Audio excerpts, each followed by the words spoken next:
Boa tarde, irmãos. Vocês estão bem? Ainda aguentam mais um pouquinho? Só desligar aqui que minha esposa está me ligando.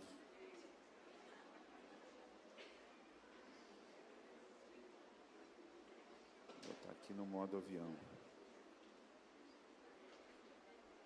Bom, antes da gente entrar aqui na mensagem, eu quero só falar dos livros. Eu acho que tem bem poucos ali atrás. Então, parece que o pessoal foi encorajado com a mensagem que eu dei ontem. Estão de parabéns, de verdade. A gente tem dois outros títulos que eu não falei. Um é o Devoção Extravagante, da Amy Souza. Tem prefácio da Nívia Soares. A Amy, ela é líder e pastora da F-Hop em Florianópolis e uma das principais líderes de adoração hoje no Brasil, o F-Hop Music, e é um livro muito importante para tudo que a gente está desenvolvendo aqui. Um pouquinho do que ela fala aqui no livro, vou dar uma olhada aqui com vocês. O primeiro mandamento, em primeiro lugar, a prioridade e o chamado para amar a Deus acima de tudo. A devoção extravagante de Maria de Betânia, que é uma mensagem central dentro do movimento de oração. Como Maria foi alguém que fez aquilo que nenhum dos 12 discípulos fez, por isso ela ouviu de Jesus o que nenhum dos outros discípulos ouviram. Jesus disse que onde o evangelho fosse pregado, ela seria lembrada por conta da atitude que ela teve de quebrar aquele perfume diante dos pés do Senhor, e foi duramente criticada pelos outros discípulos, né? Então fala da devoção, de escolher a boa parte, de ver o valor de Jesus, supremo valor de Jesus, e também de cultivar uma vida profunda de intimidade. Além de ser um material muito importante para essa hora, é um livro que tem uma extrema beleza na sua edição e na sua preparação editorial.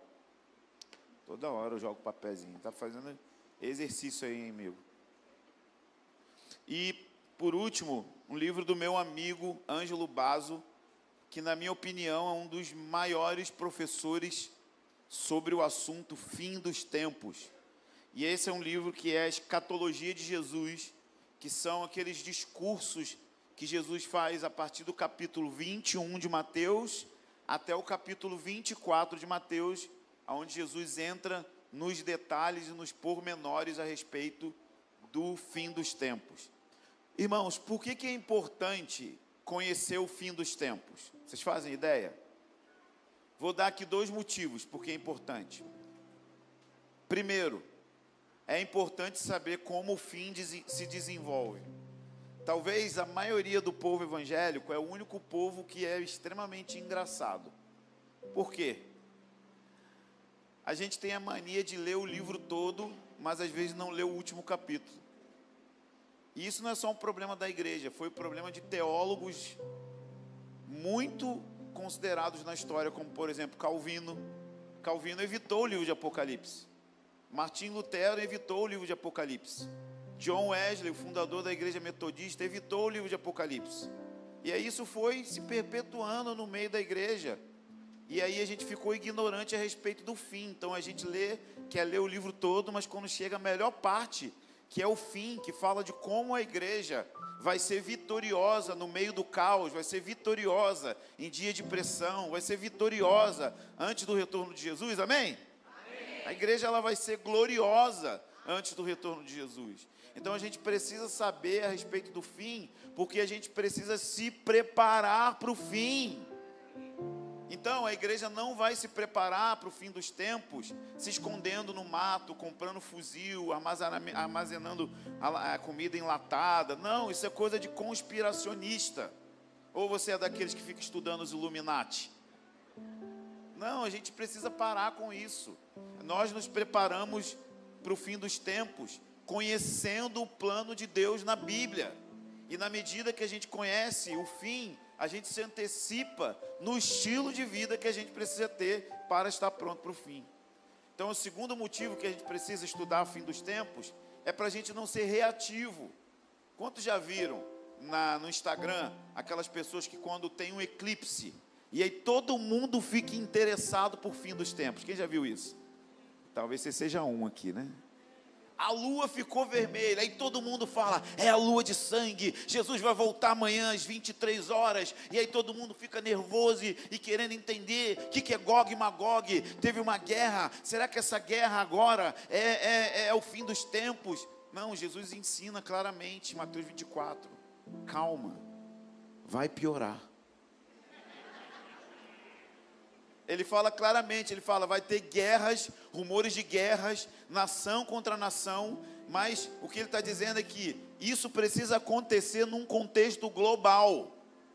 Ou seja, os sinais de Mateus 24, eles precisam estar acontecendo ao mesmo tempo em todo o mundo. E aí mesmo assim Jesus fala assim, isso ainda não é o fim, é só o princípio das dores.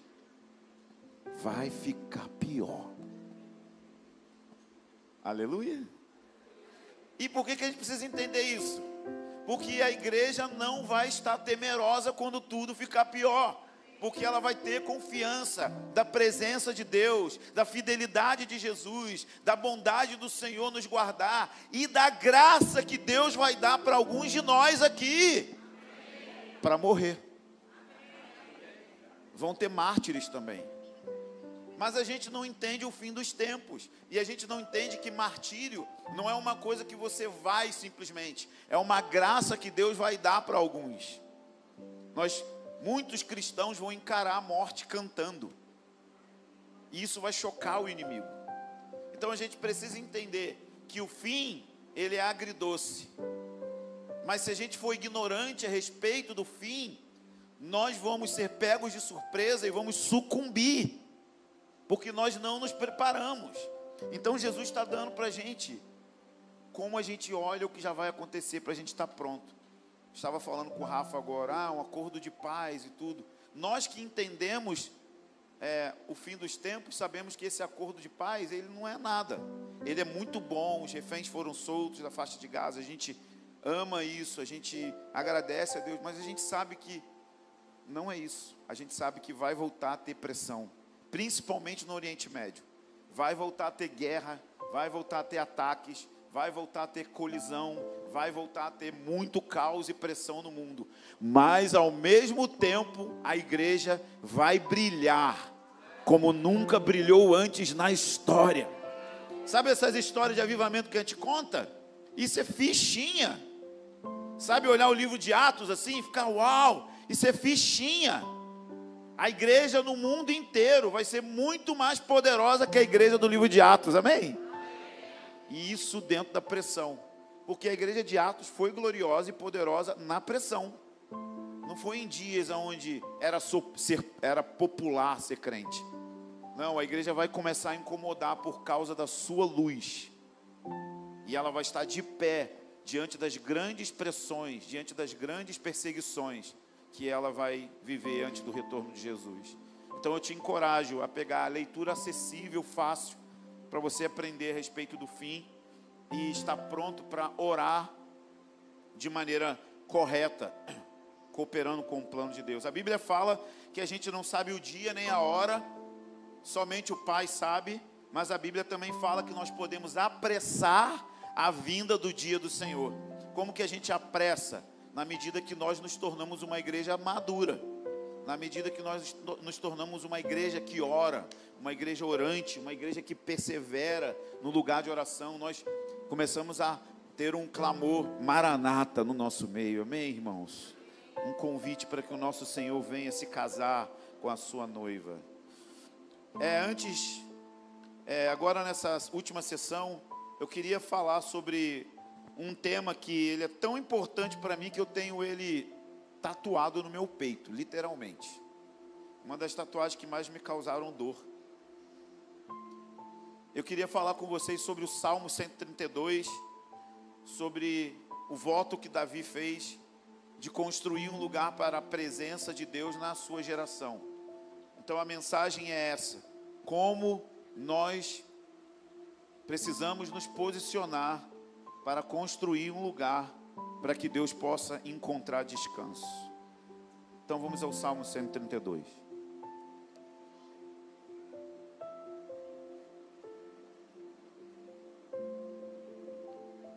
Que o Senhor libere suas flechas de revelação, ferindo o nosso coração com essa mensagem, que não seja só informação. Senhor, lembra-te de Davi, de todas as suas aflições. O salmista começa a pedir a Deus que se lembrasse de Davi e das aflições que Davi teve. E Davi, o rei, foi um homem marcado por profundas aflições. Ele foi afligido pelo seu próprio pecado, ele foi afligido pelas perseguições que sofreu através do rei Saul, através do seu próprio filho Absalão. Davi foi afligido pelo caos na sua família, incesto aconteceu na família de Davi. Davi foi afligido pelo seu próprio pecado. O Salmo 51 relata a aflição de Davi diante de Deus, quando ele confessa e se arrepende. Mas o Salmo 132 destaca a maior aflição de Davi. Lembra-te de Davi e de todas as suas aflições, de como ele jurou, de como ele prometeu ao Senhor, fez voto ao poderoso de Jacó, dizendo: não entrarei na casa em que moro, nem deitarei na cama em que durmo, não darei sono aos meus olhos, nem repouso às minhas pálpebras, até que eu encontre um lugar para o Senhor, uma morada para o poderoso de Jacó. Essa era a maior aflição de Davi. Quando ele olhava para a sua geração, quando ele olhava para a terra, Deus não tinha um lugar para descansar no meio do seu povo. Deus não tinha um lugar para repousar no centro de Jerusalém. E quando nós olhamos esse salmo de maneira aleatória, nós às vezes podemos correr um risco de pensar que Davi está propondo uma coisa que não faz sentido, que não tem conexão, que não tem nexo. Mas se você estudar um pouquinho daquilo que os teólogos chamam de teologia bíblica, você vai descobrir que Deus tem um plano e que esse plano não mudou. De Gênesis até Apocalipse, Deus tem um único plano, e esse plano ele é discorrido na Bíblia, desenvolvido na Bíblia. Ele é chamado de o plano da redenção. Ele é desenvolvido na Bíblia mostrando várias facetas, mas que na verdade esse plano tem a ver com Deus anseia, Deus deseja, Deus quer morar na terra. Muitos crentes querem ir para o céu, mas Deus quer vir para a terra. E se a Bíblia fosse uma canção, ela teria um refrão que seria cantado: Deus quer habitar entre os homens. Então você vai ver esse versículo ressoando na Bíblia, no Velho e no Novo Testamento. Desde Gênesis, quando Deus habitava com o homem naquele jardim-templo, até os novos céus e a nova terra, em Apocalipse no capítulo 22, quando diz que a cidade, a nova cidade de Jerusalém, terá Deus como seu próprio templo, Deus morando entre os homens, e os homens viverão diante da face de Deus. Você imagina? Vai chegar um dia em que nós vamos viver por 1 milhão, 2 milhões, 3 milhões, 5 milhões de anos olhando diretamente para a face de Deus. Então esse é o plano redentivo de Deus. Deus quer redimir a terra para que a terra se torne um lugar para Ele. Deus quer morar entre os homens. Então Davi, ele capturou essa essência. Obviamente que não poderia ser cumprida totalmente nos dias dele, mas ele queria criar um protótipo daquilo que um dia iria se cumprir totalmente. Estamos juntos? Então basicamente o que Davi está fazendo é: eu quero antecipar numa medida. Qual é a medida? Isso é muito louco. No coração de Davi tinha uma pergunta: qual é o máximo que eu posso experimentar de Deus na minha geração? Qual que é o limite maior que eu posso ter dessa realidade de Deus habitando entre nós agora? Então pensa que nós precisamos ter essa pergunta: qual é o máximo que dá para ter de Deus aqui em Recife? Mas é o contrário, nós estamos satisfeitos com esse tipo de vida cristã que a gente tem. de vir ao culto todos os dias, domingo, e já saber tudo aquilo que vai acontecer, e a gente passa o ano inteiro sem fazer essa pergunta para Deus: ei Deus, qual é o máximo que podemos ter da sua presença? E Davi está ferido com isso, porque ele conhecia o plano de Deus, ele conhecia a jornada de Deus, desde Gênesis até os seus dias. O propósito eterno de Deus é que Deus queria restaurar aquilo que aconteceu no Éden. Você está comigo aqui? Deus chamou Adão, e ele encontrava Adão na viração do dia. Adão era um sacerdote, não havia mediadores. E Deus deu um mandato a Adão: cultiva o Éden. Gênesis 2:15. Pega o jardim, sabe? O jardim não era só um jardim com flores, rosas e mato. O jardim era um templo, onde Deus descia e comungava com o ser humano. E ele deu um mandamento para Adão. Ele falou: Adão, pega o Éden. Imagina que o Éden fosse uma tenda. Ele falou assim: Adão, pega esse ambiente da glória, esse ambiente da presença, e estica ele sobre a terra. Expanda o meu lugar de habitação. Adão era um jardineiro que deveria expandir o jardim de Deus, que era o lugar onde Deus habitava com o homem. Quantos estão comigo aqui? Nós sabemos que na história, esse jardineiro chamado Adão fracassou, não conseguiu expandir o Éden. Mas logo, na sequência do plano de Deus, nós encontramos Deus achando um novo jardineiro. E ele encontra um homem chamado Noé. E o mesmo plano que Deus tinha para Adão, Adão tinha um comissionamento: estende o Éden, multiplica, enche a terra. A mesma coisa Noé começa a fazer depois do dilúvio. Ele se torna um edificador de altar. O altar era o ponto de contato entre céu e terra. Então Deus continua o mesmo plano que ele começou com Adão, agora com Noé. Óbvio, numa medida um pouco menor, porque agora esse plano está sendo desenvolvido dentro do contexto da queda.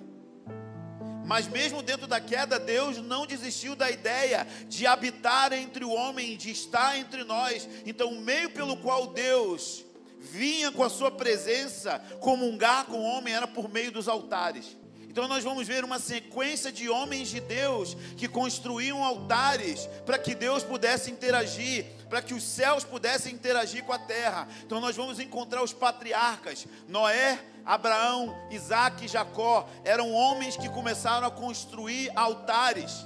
Mais para frente, no plano de Deus, nós vamos encontrar Moisés. E qual é o comissionamento de Moisés? Moisés tira o povo do Egito, porque dentro de uma condição de escravos, nós não podemos construir um lugar para a presença de Deus. E aí o que Deus faz? Deus dá a planta do céu para Moisés, e ele fala: Moisés, constrói um tabernáculo, a imagem do céu, porque eu quero morar entre os homens. O tabernáculo não é uma figura da igreja, o tabernáculo é uma figura do céu.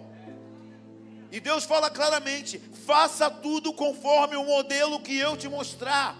E se você perceber, a construção do tabernáculo, todo e cada detalhe do tabernáculo tem imagens do jardim.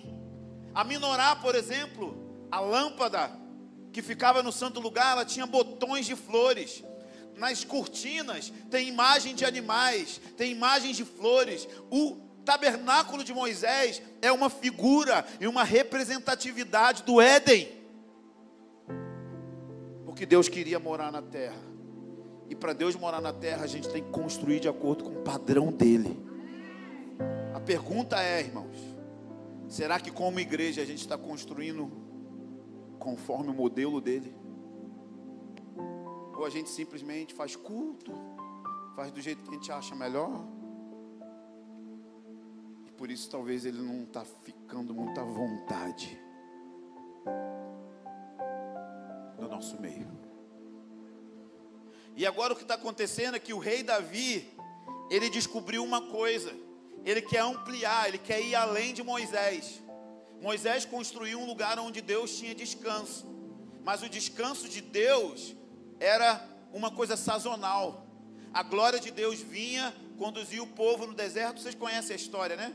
Durante a noite, uma coluna de fogo. Durante o dia, uma coluna de nuvem. E aí o povo de Israel se movia com a presença de Deus. Depois a presença de Deus se manifestava nos dias das festas.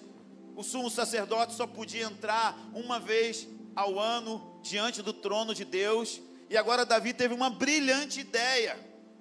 Ele decidiu simplesmente remover o véu no Velho Testamento.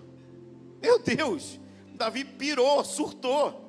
Eu estou falando do Santo dos Santos, um lugar que o sumo sacerdote tinha que entrar com uma corda amarrada na cintura, e ele não podia suar dentro do Santo dos Santos, porque ele poderia ser fulminado pela santidade de Deus. E agora Davi teve uma brilhante ideia: eu vou colocar uma tenda sem véu, e eu vou colocar um monte de jovens tocando violão diante do trono de Deus. Porque Davi descobriu uma coisa, que aquele que é mais adorado é aquele que governa, porque Deus habita no meio dos louvores do seu povo.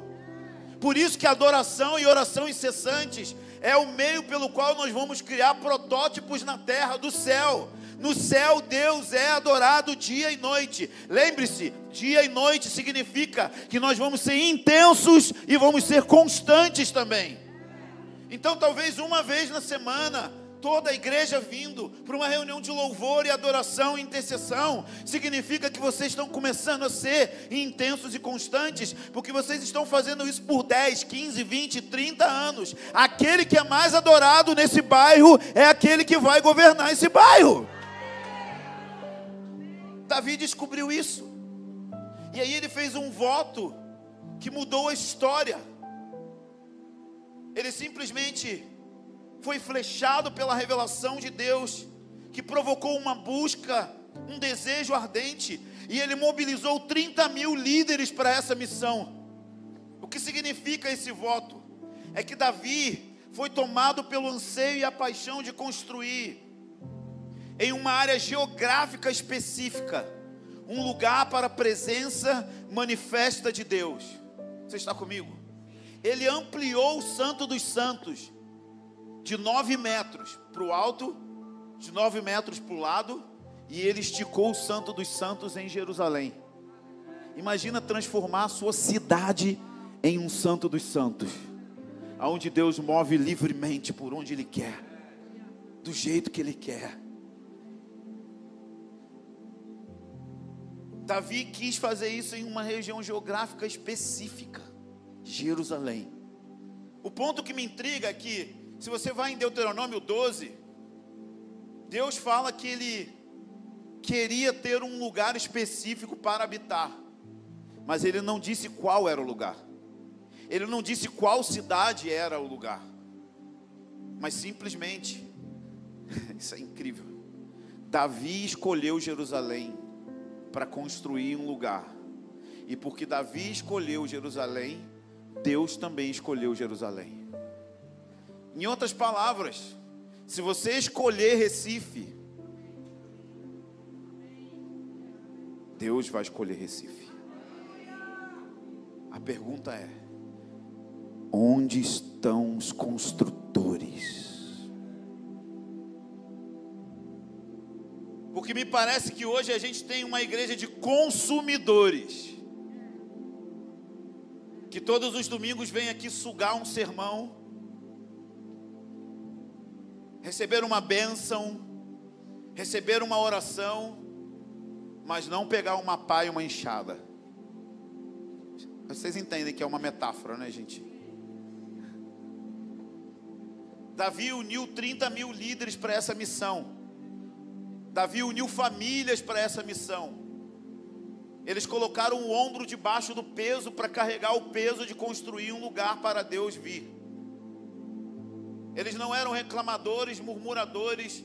Eles não eram pessoas que estavam pensando no seu próprio umbigo, no seu próprio ministério. Eles estavam pensando em como bendizer Deus, em como abençoar o coração de Deus. Como eu faço para te abençoar, Deus? Como eu faço para bendizer o Senhor? era uma tenda que iria ter a glória de Deus expandida no centro da nação, um lugar onde a glória objetiva de Deus iria repousar. O que Davi está dizendo é que ele não ia colocar o seu reino na frente, sua fama na frente, nem mesmo o seu ministério na frente, antes que Deus fosse o centro e a glória de Deus objetiva tivesse um lugar para repousar. Deixe-me te dizer uma coisa. O que Davi está querendo, e eu preciso que você seja ferido por isso, ele não está querendo um culto legal. Ele não está querendo um culto onde os jovens pulam. Isso tudo é bom, tá? Eu gosto. Ele não está querendo um culto ungido. Ele não está querendo uma reunião onde a gente sai arrepiado. Davi está querendo a presença de Deus objetiva e física de Deus. Então deixe-me te explicar a diferença disso. Davi não está buscando a onipresença de Deus. Deus está em todo lugar ao mesmo tempo. O próprio Davi escreveu um salmo sobre isso, o Salmo 139, que Deus está no céu e está no inferno. Deus está no profundo oceano, Deus está na China, está aqui em Recife, está no Rio de Janeiro. Por quê? Porque Ele enche toda a terra, Ele enche o universo, porque Ele é onipresente.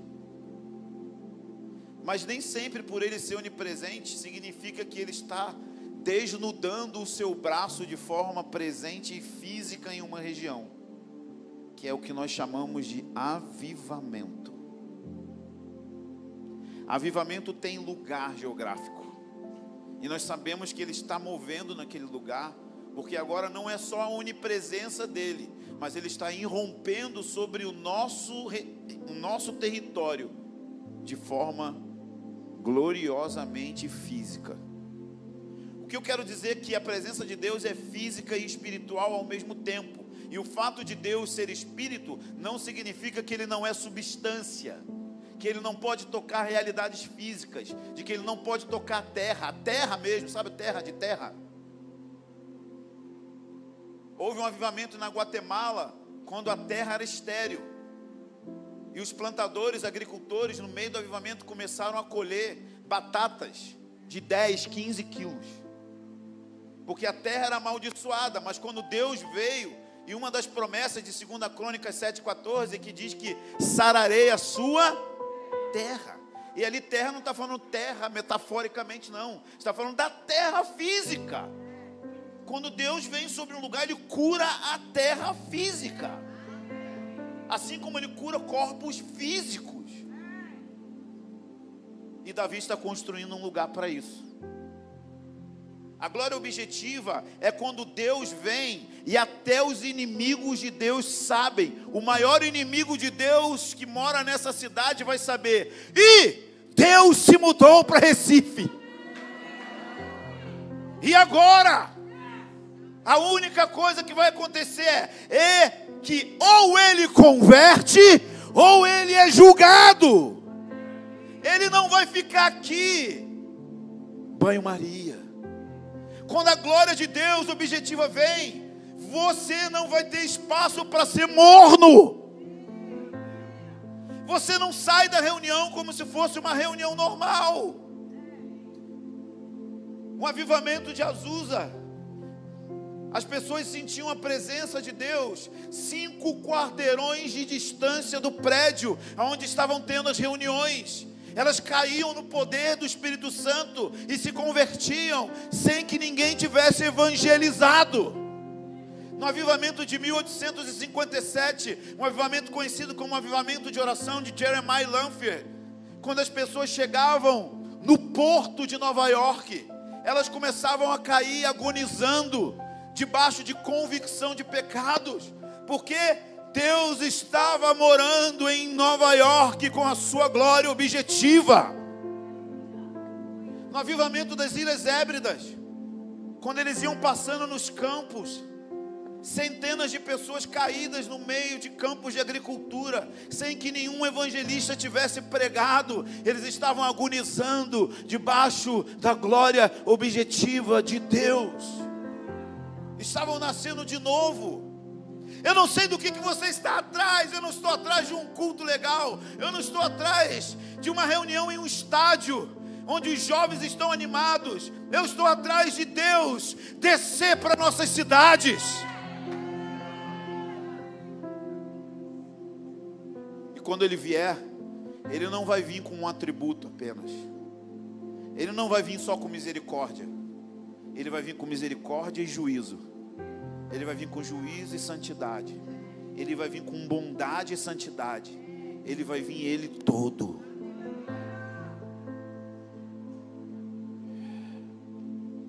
Davi sabia bem com o que ele estava lidando. Quando ele olha para trás, quando a arca da aliança, que é o trono e a glória de Deus, passou pelos filisteus, Dagon caiu e perdeu a cabeça, perdeu as mãos. Os filisteus ficaram cheios de furúnculos, de pragas. Ele sabia que ele estava lidando com um Deus terrível e temível.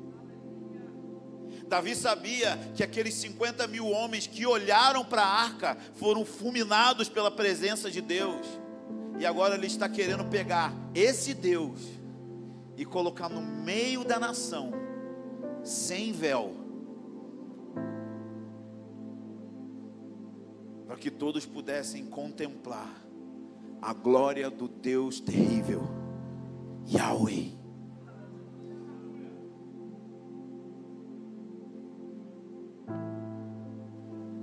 Ele não queria se render ao espírito daquela era. Ele não queria se render aos confortos do seu reino. Ele poderia fazer muito bem. Ele não queria se dedicar a cuidar dos seus cavalos. Ele não queria se vangloriar pelo poderoso exército bélico, as armas que ele tinha. Não, ele estava ferido por uma fome insaciável, um grito, anseio e um profundo anseio pela eternidade, de ver o Deus de Gênesis 1 ter um lugar para reclinar a cabeça no meio do povo. A questão é que esse voto trouxe muitos problemas para Davi. Eu me lembro muito bem quando eu decidi construir um lugar para a presença de Deus dentro de um prostíbulo no Rio de Janeiro. Os meus amigos falavam: você é louco, ninguém vai comprar essa ideia, ninguém vai dar dinheiro para você construir uma missão desse jeito, você não vai ter pessoas para aderir a essa visão, você vai adoecer com isso.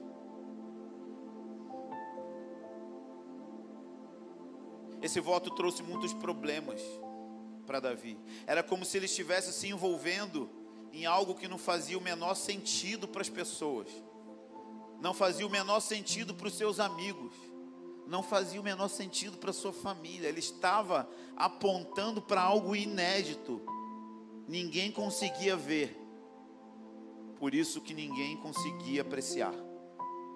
Chegue para os seus irmãos, convide os pastores da região e fala: olha, eu estou dedicando a minha igreja para ser uma igreja centrada em construir um lugar para a presença de Deus. Eles vão rir da sua cara.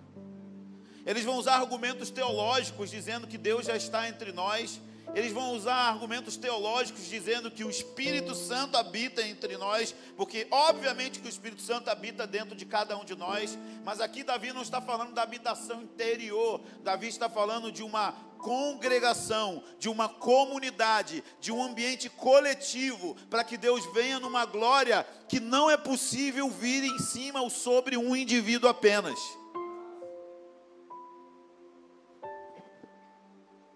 Se você quiser, eu posso te dar milhares de textos no Novo Testamento que endossam isso. Primeiro é que Paulo fala que nós somos templo do Espírito Santo. E ali, quando Paulo fala templo, ele não está falando do indivíduo, ele está falando do coletivo. Por quê? Porque é uma carta para a igreja de Corinto. Depois o próprio Paulo fala: não se coloque em julgo desigual. Nós usamos esse texto para falar de casamento, mas Paulo não está falando de casamento. Ele está falando que tinha gente que não estava pondo o ombro embaixo da construção de ser um templo. Pode ler o texto. Ele começa a fazer comparações. Que comunhão há entre Cristo e Belial? Que comunhão há entre luz e trevas? Ele está falando de parceria, de andar junto, da gente ser um, na construção de pôr o ombro de baixo. Depois em Efésios, o mesmo Paulo vai falar que a família de Deus, ela é um prédio edificado para ser morada de Deus no Espírito Santo. Óbvio que os cristãos de Éfeso tinham o Espírito Santo dentro, só que Paulo agora está falando de uma medida maior da presença de Deus, que é construída juntos. Quando você fala isso para algumas pessoas, elas vão achar que você está ficando maluco. Por quê?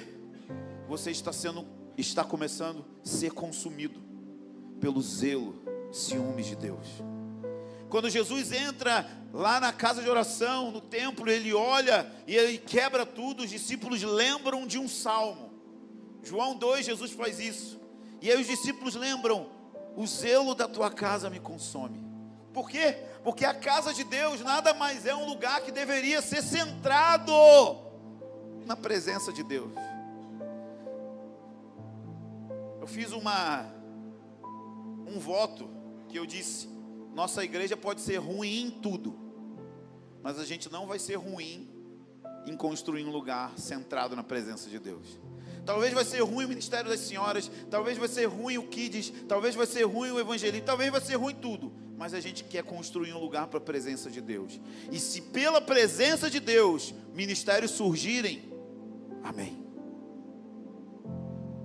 E eu não quero me desculpar por ser assim, porque eu não consigo fazer ministério, eu não consigo fazer igreja sem que a nuvem de Deus me acompanhe.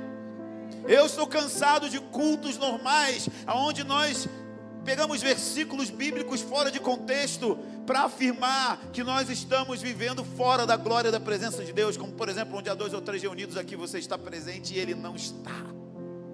Está no sentido de que ele é onipresente. Não está que ele não está tocando os vizinhos do outro lado.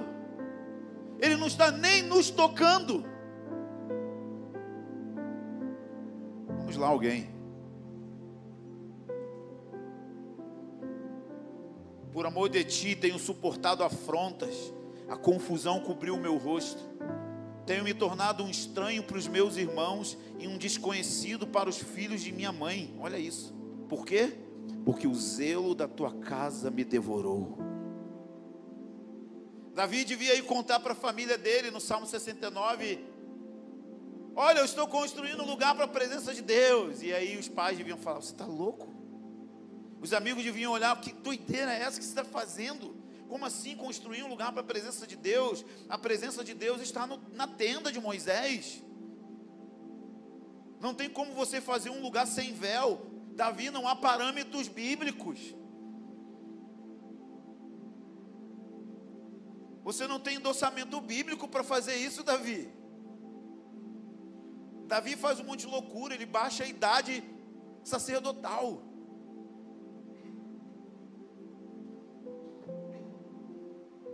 Se nós vamos fazer o voto, a gente precisa entender que a gente vai ser mal compreendido. As pessoas não vão entender, vão achar que isso é fanatismo.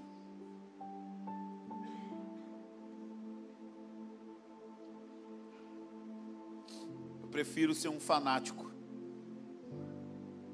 que está desesperadamente atrás da glória de Deus. E se o Senhor quiser, Ele vai me moderar, do que simplesmente ficar acostumado com tudo que a gente já está vivendo. Nos anos 90 nós vimos avivamentos acontecendo na América e outros lugares. Um avivamento que aconteceu em Pensacola em 98, 95. Reuniões que começavam às 7 da noite. Tinha gente na fila 2 horas da manhã.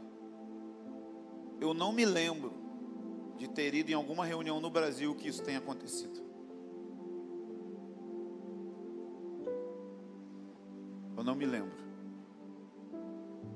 Mas a gente está satisfeito.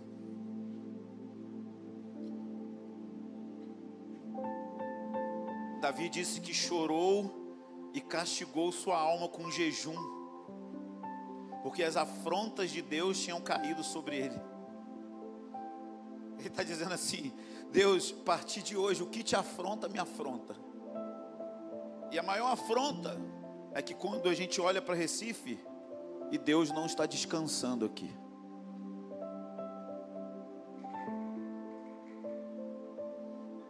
É forte, né? Mas precisa ser. E é por isso que ele foi ferido com uma revelação de que a fome dele precisava ser maior do que o reino dele, do que o ministério dele. A fome dele precisava ser maior do que o conforto dele. Ele era um rei, gente. Ele tinha cama grande, ele tinha servas, servos, comida, dinheiro, bens. E ele falou: isso não me satisfaz. Eu quero Deus. E eu não quero só um pouco de Deus. Eu quero Deus totalmente. Qual é o tamanho da sua fome? Qual é o tamanho da sua sede? Avivamento é quando Deus se muda para a sua cidade. Meu chamado essa noite é para que a gente convoque os construtores. Isso que eu estou propondo, ou isso que eu estou colocando diante de vocês, o que Davi queria era ampliar essa manifestação da glória de Deus. Isso aconteceu poucas vezes na história bíblica.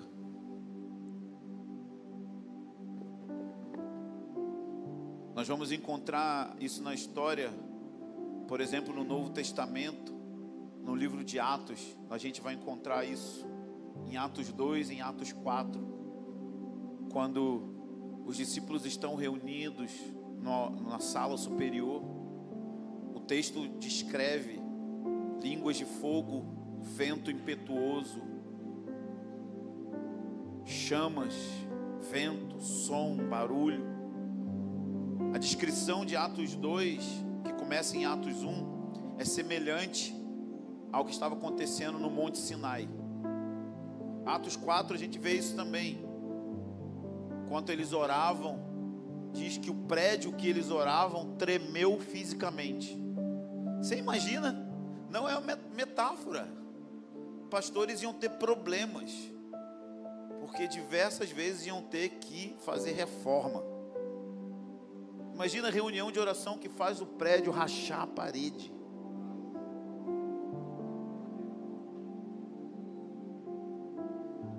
Teve tremor físico, porque o trono de Deus tinha descido.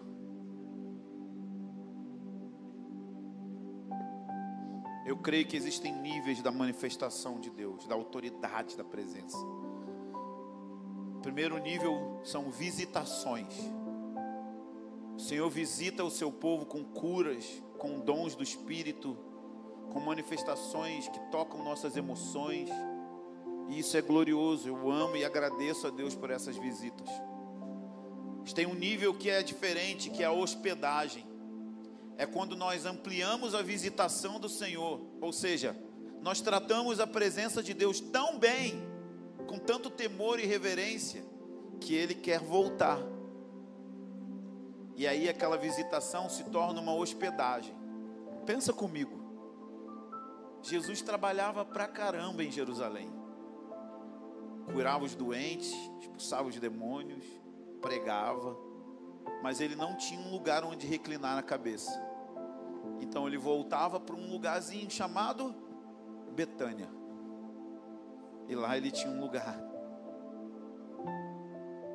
para se hospedar, onde os 3 amigos dele recebiam ele. Será que nós temos sido uma Betânia para o Senhor?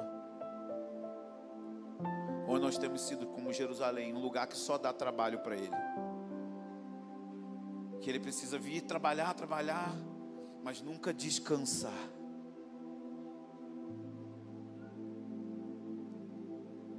Nós temos a habitação plena, que é o milênio e os novos céus e a nova terra. É no fim. Até lá, eu creio que Deus vai levantar igrejas no mundo inteiro que vão ser essas Betânias. Vão ser lugar de hospedagem para Ele. Isso também me lembra muito a passagem do profeta, que sempre passava por ali, e uma certa sunamita pensou: esse homem é um homem que representa a presença de Deus, e ele sempre nos visita aqui, então eu vou construir um quartinho para ele, vou colocar uma cama, uma vela, e todas as vezes que esse homem vier nos visitar, ele vai se hospedar. E aí a história conta que essa mulher, ela era estéril. E o homem de Deus, que representava a glória de Deus, chama essa mulher e fala: pode pedir o que você quiser. E eu entendo que quando Deus começa a se hospedar, as coisas mudam. Ao invés de nós pedirmos a Deus para nos abençoar, é Deus que vai perguntar o que a gente quer fazer. E aí então a igreja vai começar a ser curada da sua esterilidade. O que vocês querem fazer em Recife hoje? Quem vocês querem tocar nessa cidade? Qual é a comunidade carente que vocês querem levar ao poder do meu reino? Quais são os lugares onde vocês querem levar cura? Quais são os lugares em que vocês querem levar minha compaixão? Quais são os lugares onde vocês sentem que eu preciso operar? Isso vem quando uma hospedagem acontece. Mas para isso, precisa ter construtores. Me lembro da história de um outro profeta, o profeta Ageu. A nação de Israel estava cativa e ela foi autorizada a voltar para reconstruir o templo. E a primeira leva de judeus, o livro de Esdras fala que voltaram 50.000, cujo Deus despertou o espírito. 50.000 que decidiram atravessar desertos perigosos, colocando suas famílias em risco, voltaram e iniciaram o projeto de reconstruir o lugar da presença de Deus. Mas logo essa obra foi interrompida através dos ataques de Sambalá e Tobias. Você conhece a história? Então a obra ficou interrompida por 16 anos. E nesse período o que eles começaram a fazer é viver as suas próprias vidas para si. Então o profeta se levanta e ele denuncia dizendo: será que é tempo de construir a sua própria casa, enquanto a casa de Deus está em ruínas? Será que é tempo de você pensar na sua própria vidinha, enquanto Deus não tem um lugar para se deleitar na terra? O objetivo de voltar para Jerusalém era construir um lugar de descanso, e agora eles estão construindo um lugar de descanso para eles. E aí o profeta disse: por isso que quando vocês se vestem, não se sentem cobertos. Por isso que vocês colocam seu dinheiro num saco furado. Por isso que vocês estão trazendo as suas sobras, e eu vou assoprar suas sobras. O que ele está dizendo é: vocês estão vivendo vidas sem significado, vazio em cima de vazio. Por quê? Porque você foi feito para construir um lugar para a presença de Deus. E é só isso que vai trazer sentido para a sua vida. Você nunca vai ter o seu vazio completo, tentando viver, preenchendo o seu vazio com coisas efêmeras. Só aquele que é eterno e os propósitos eternos é que dão sentido para a nossa vida. E Deus chamou cada um de vocês aqui para saírem desse consumismo evangélico, para se tornar um construtor e se apresentar diante de Deus como alguém que está aqui para construir. Vamos ficar de pé.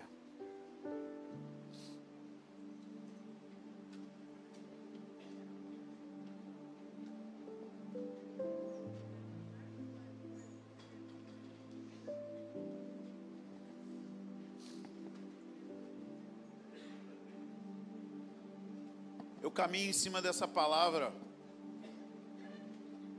por mais de 20 anos.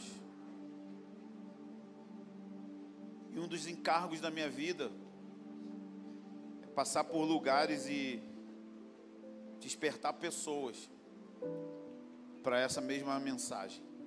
Eu sei que em uma mensagem eu não posso te explicar tudo o que é necessário e todas as implicações. Eu tinha que ficar aqui um mês, sei lá. Mas meu objetivo não é esse. Meu objetivo aqui é pedir que o Espírito Santo aqueça seu coração, de que o que a gente está vivendo não é o que Deus quer que a gente viva, que tem muito mais, que a pergunta tem que ser essa: Deus, qual é o máximo que eu posso viver na minha geração? Qual é o teto? Em Azusa foi esse o teto, pessoas a 4, 5 quarteirões sendo tocados pela glória de Deus, no meio da maior segregação racial. O Espírito Santo curou a segregação racial. A lei de Jim Crow, sabe o que é essa lei? A lei que não podia ter negros e brancos no mesmo recinto. Negros, brancos, hispanos, ricos e pobres, numa sala talvez desse tamanho, curados pelo sangue do Cordeiro, unidos em um só corpo. Esse é o teto de Azusa. Missionários que foram enviados para o campo sem ter estudado o idioma do campo, porque quando eram batizados com o Espírito, aprendiam o idioma da nação para a qual foram enviados. Qual é o nosso teto? O que você está satisfeito? Por que você parou? Por que você deixou a religiosidade, o cansaço? Então o meu trabalho aqui é inspirar e pedir que o Espírito Santo sacuda você desse marasmo, tire a poeira, tire a mornidão, faça você ficar louco, babando, gritando, chorando de amor por Jesus, olhando e falando: Deus, tem que ter mais, não pode ser só isso. Dá-nos mais essa noite, não amanhã, não daqui a 3 horas. Dá-nos mais de Deus agora.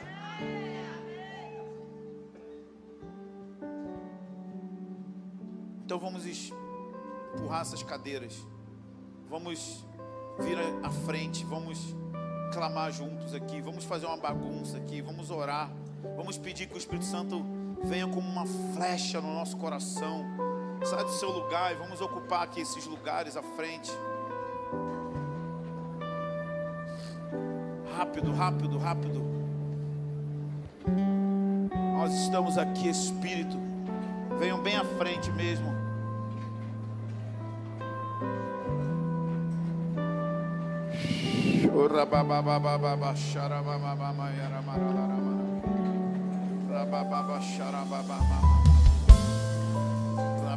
Venham à frente, venham ao altar do Senhor. Há um holocausto aqui a ser oferecido, a ser queimado totalmente para Ele. Vamos pular dentro desse gasofilácio, onde a presença de Deus pode nos consumir.